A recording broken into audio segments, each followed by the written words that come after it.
New week, so going to our next game, and then looking forward to the game this weekend. And obviously, last weekend didn't go the way we wanted it to, but I think we're after watching the film and seeing where we're at, have a lot of excitement for what we can get done this week with a quality opponent in Oklahoma, a great team that's ranked, and Venables has done a great job with that team. And you look at his background, he's had kind of when he was in Clemson, he's had his pick of jobs and he turned down a bunch of jobs, and this is the one that he took. And so you can see that the Oklahoma brand, they're they're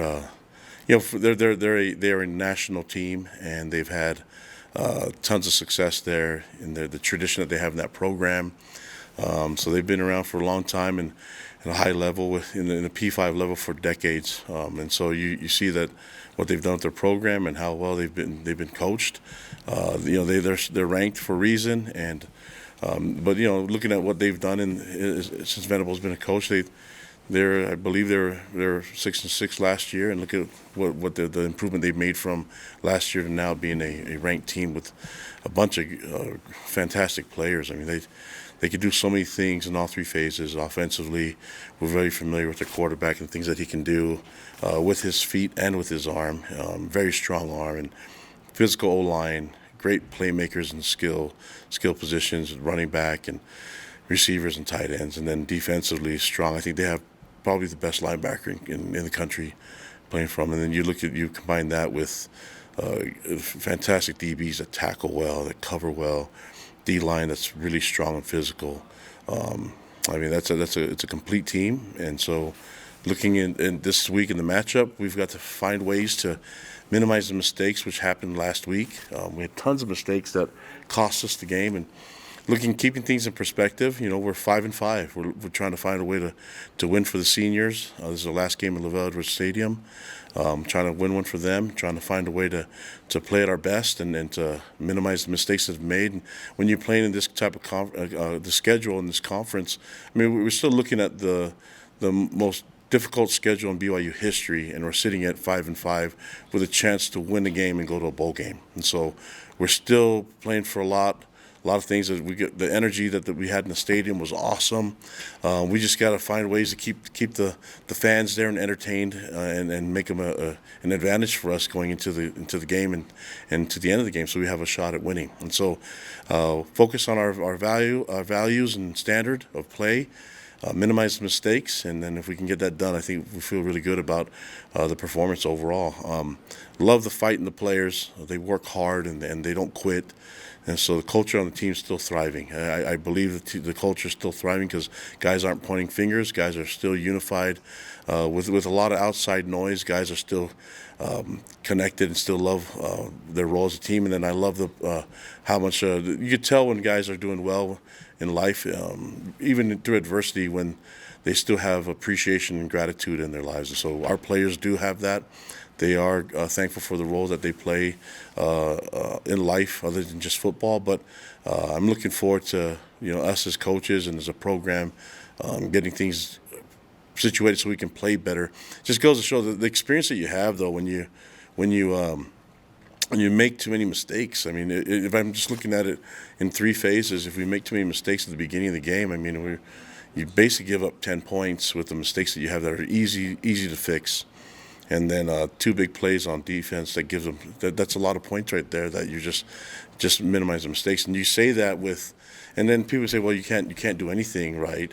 Well, it takes one guy to lose the edge in a run, and one guy to not cover the right person, one guy to miss the tackle. So the guys aren't quitting. I love watching the film, see how the energy that they have and the fight that they have. We just need to channel it to playing smarter football, but also you have to see that we're going against difficult opponents. They just don't make it easy on you, and when you make those mistakes, the experience itself will give you a great lesson on how you can't make those mistakes and expect to come back and win. You get blown out by really good physical teams that are in the P5 level. That's what happens. And so that experience will be a good teaching experience for us, but only if we allow it to make us execute at a cleaner level and a higher level, and hopefully get that done against Oklahoma this weekend. So any questions you guys have? Awesome. Thanks for that opening statement, Coach. We'll start with Mitch Harper and then Jared Lloyd. Yeah, Kalani, you said you got a lot of excitement for this week after seeing the film. You noted energy, but what else got you excited that makes you feel good heading into this week against a nationally ranked team like Oklahoma? Well, it's a great opportunity. I mean, that's they're ranked. They're in the hunt for the conference championship. They're in our home stadium, and so there's a lot to play for. We have one win away from extending the season, getting to a bowl game. So there's a lot to play for, and I'm excited because I know that the things that we could play way better, and I'm looking forward to getting that done. And there's a lot of factors that go into it, but one of it is that our guys aren't quitting, and our guys love what they're doing here, and we got to build on that. We do have to minimize the mistakes. I think you can fight back from mistakes. We've shown that you can fight back from mistakes. I mean, we're down by 14 twice against Arkansas, fought back and won that game. But it takes everybody doing everything right, from even overcoming adversity. But you can't just keep spotting teams points by the mistakes. Ball security is something that we pride ourselves in here at BYU, and then when you didn't see it and didn't own the ball, we said that ball belongs to Cougar Nation. It doesn't belong to the individual that's carrying the ball. It belongs to the fan base, and so that shows that when you aren't on top of it, mistakes happen. It can literally cost you momentum in the game. Saw Slovis was suited up and throwing passes in pregame on Saturday before Iowa State. Is he set to return and be the starter this week? He practiced last week. He's still banged up, not 100% yet last week, and we felt like Jake gave us the better chance.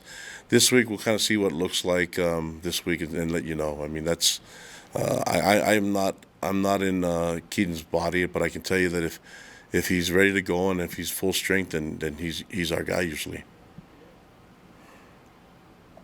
Kalani, what has to change? Obviously, the last 3 weeks have not gone well. What do you do differently so you don't have the same results again? Yeah, if the mistakes were all the same, then they'll be different. I mean, West Virginia game. If you look at Texas, when the guys fought hard defensively, one phase was working for us, and it gave us a chance. We're down 2 scores. We're down 15 points with 10 minutes left, and we had the ball. So when one phase is working hard and playing hard and minimizing mistakes, not saying that we didn't make mistakes defensively against Texas, but one part of our 3 phases was working really, really well. The other 2 phases didn't do their part. I mean, we gave a punt return for a touchdown, and offensively we weren't getting points on the board. We got field goals, and we weren't converting them into touchdowns. And so when you look at that situation, we weren't in a horrible position because one phase actually gives a chance to win. Imagine if 2 or 3 phases are functioning that way, then you can figure it out. And you go to West Virginia, none of the phases were working. You look at the opening drive, two PIs for 30 yards, marches them down there, right, and just didn't respond the right way when we had a chance, when we got the ball. Didn't march down, and when all 3 phases aren't working and there's mistakes in all 3 phases, it's really hard to come back from that game. Not saying that the guys didn't fight; they fought. I mean, on kickoff return, we had one for a touchdown called back because of a hold.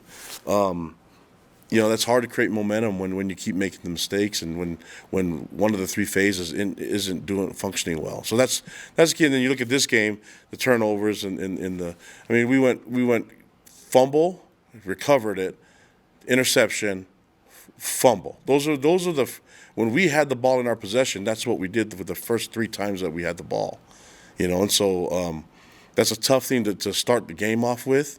We can't do that. We can't. And taking care of the football it's a program thing. That ball security is what we do, and the fact that we didn't take care of it in those back-to-back kickoff returns is embarrassing. That's what we've got to fix. Now, if that shows up again, then I'll be really upset. Just like, remember the illegal touching? I know this seems like almost last year. We had the illegal touching happen again. It's just like, okay, enough already. I can't believe that it showed up the next week, right? So when those mistakes are happening, yeah, that's on us. We got to figure that out. So the mistakes are different. They're not the same, but they're mistakes all the same. Does that make sense? Like, there's still mistakes, and we've got to find a way not to do that. And I mean, I'm giving you have to understand we're going against a different beast here. These are teams that have been at this Power Five level way longer than we have.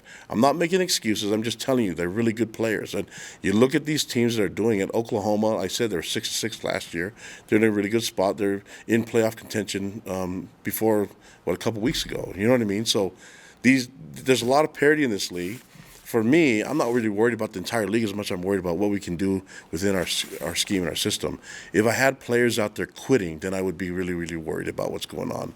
That's why I feel like that's why I'm excited to see what we can get done this week, and excited to that we're at home again. It was nice to be at home. I wish we could have done better and showed better, but I love the fact that we're playing at home, senior game, 10 a.m. kickoff. A lot of cool things to think about, and it'd be nice to go home and have the sun still be up, unless it rains, which I'm not against either. The other thing I was going to ask, Kalani, was just about physicality. We talked a little bit about it after the game, but in the trenches, you weren't happy with the performance. How do you ramp that up? Yeah. It's not. They weren't like turning down contact. So when we're saying we're not being physical enough, it's being stout enough and getting overwhelmed by a really good front on both sides of the ball. I think we were able to do some really good things in the run game. Our team's a physical team. You can talk to anybody that coaches against us. Our team's a physical team. What makes it not look very physical is if we're missing tackles and unblocked guys, if we're missing blocks. You know what I mean? And so when I say not physical enough, these are big, strong O linemen and D linemen that we're going against.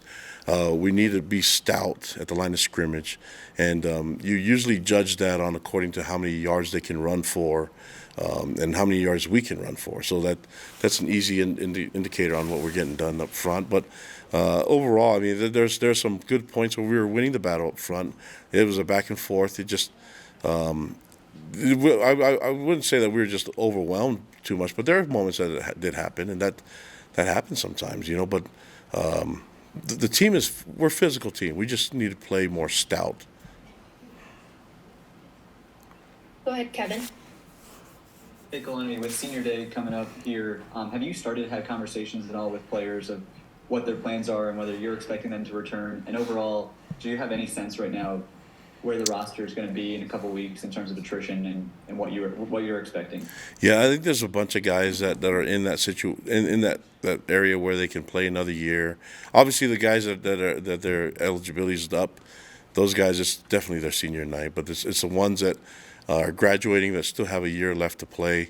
I'd love for them to all come back, but it's their decision on what they want to get done and what they want to pursue after they're done with football. We've during the bye week we had conversations with a bunch of guys. I know the position coaches are talking to their guys individually.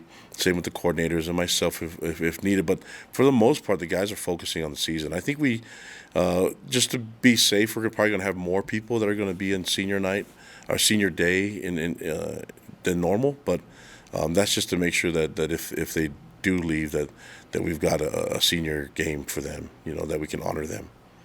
But we kind of understand. We know where we're at with the numbers and what we're going to get, and the natural attrition that happens, and so we'll be able to respond if guys do leave and go early with eligibility left. I think we're in a really good spot to replace the talent and the talent that we have coming back from missions and that are mid-year high school signees that we can get. We feel really good about. Okay, next we'll have Jake Hatch and then Jay Drew.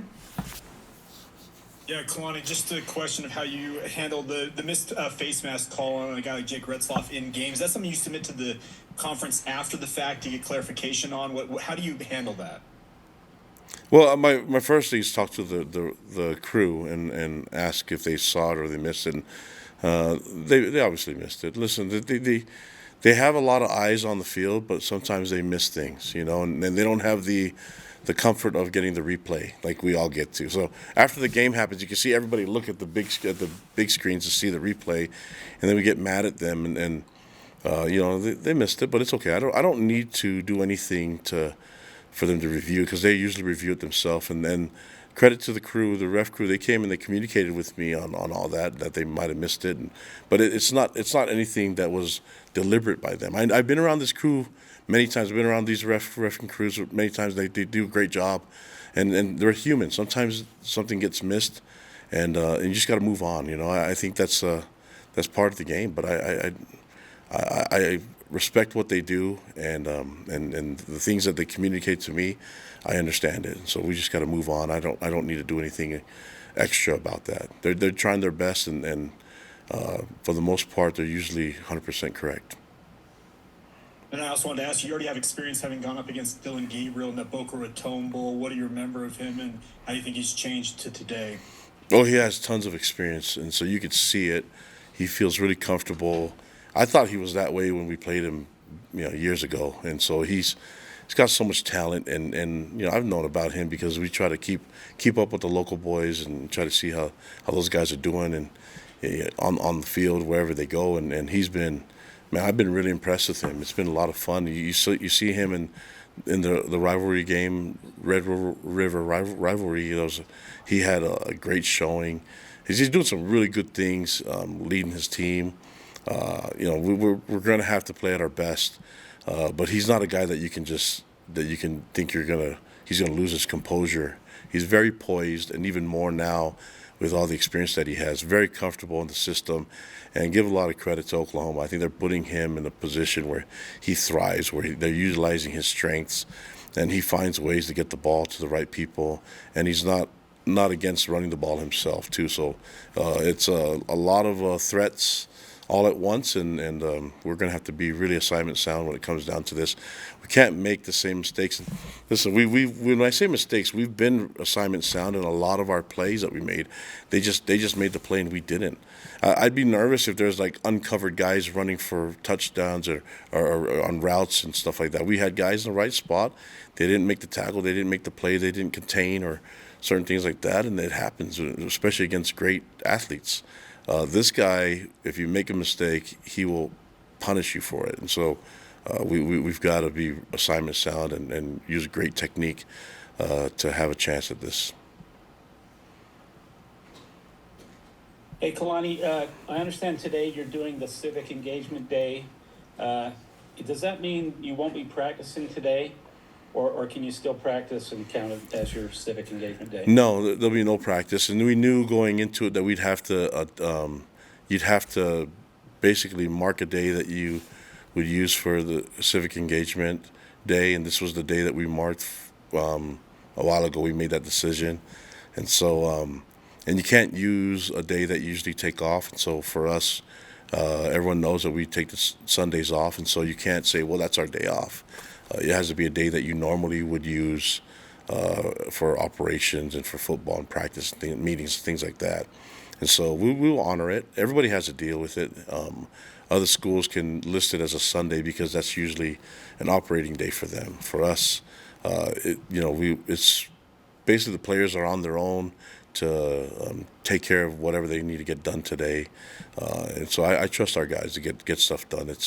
But we can't organize anything. The players have to basically do their part, and I can't instruct them to do stuff. Luckily, we have players that love the game, love this matchup, and are excited to get going today.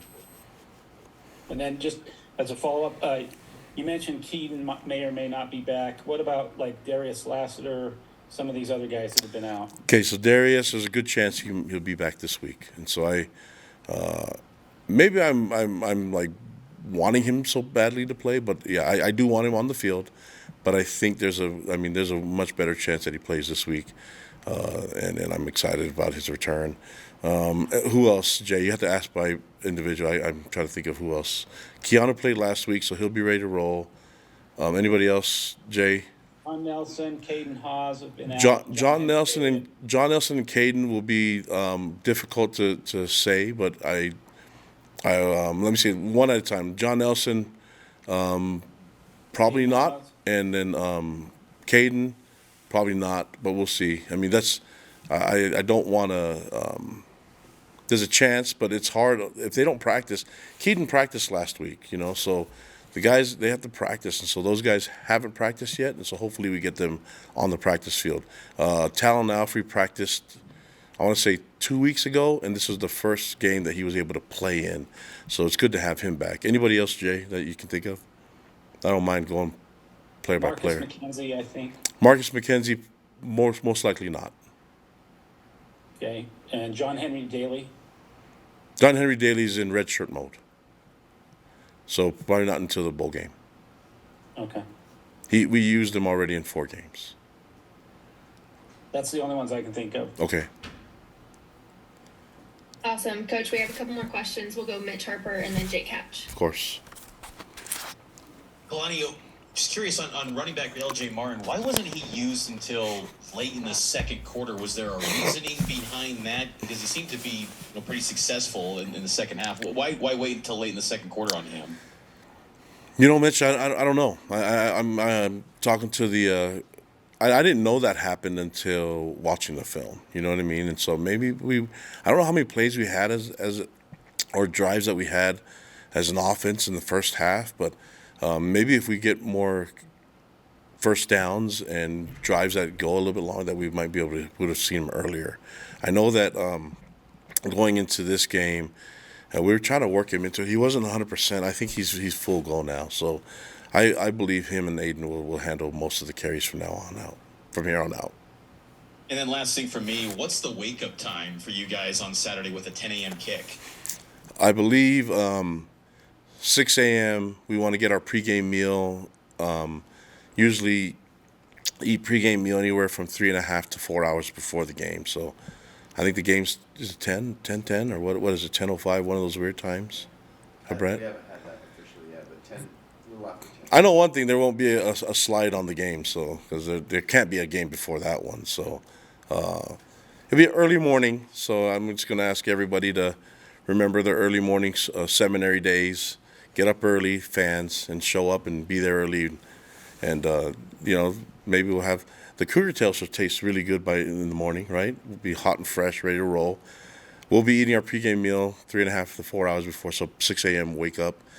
And then away we go. I mean, it's going to be a lot of fun. I don't know what the weather's going to look like, but this is a really cool experience. Let's get ready to roll, man. I'm excited to play this game, and the earlier the better. I mean, we went from playing late at 8:15 to now playing early. I don't think there's going to be. This is the first game of the day, right?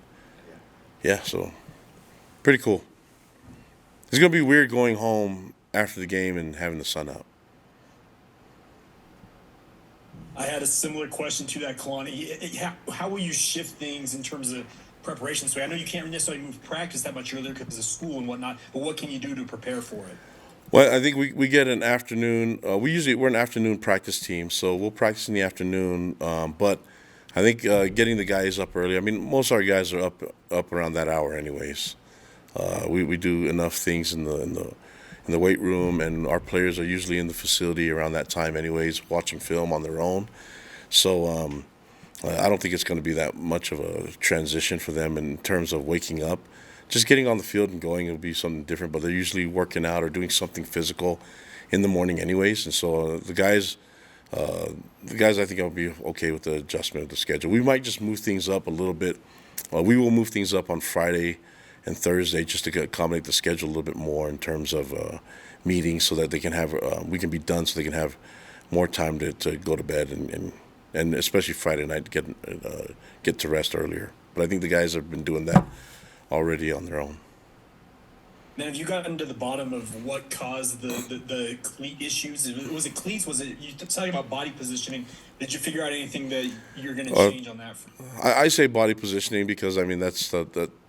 I just think that good athletes don't slip, but we had a lot of really good athletes slip, and so we'll figure it out. I think between the surface and the footwear and things like that, there's answers out there. Nike's a great brand, and they have a lot of things for us to work with. I mean, that was, I think the warm up, the guys could sense it a little bit, but yeah, you could tell that had something to do with maybe with the confidence of how we played, but I don't want to give it too much of a factor. To me, it's like if you're in good body position, you shouldn't slip. But we were in good body position a number of times, and we still slipped. And so we're still going to try to teach our guys to be in great body position to make plays, physically be in the right spot, but have great technique. And then we'll learn from it. And the surface is just a little different for us, but we'll see what it looks like at 10 a.m. too. I'm going to send our chief of staff and DFO out there to go walk the surface at 10 a.m. and see how it feels. But I'm not worried about it. They're playing on the same surface as we are, and Iowa State did too. So we just got to do everything we can to put our guys in a position to succeed. Awesome. Thank you, Coach. That's all the questions All right, for guys. today. Take care. Thank you.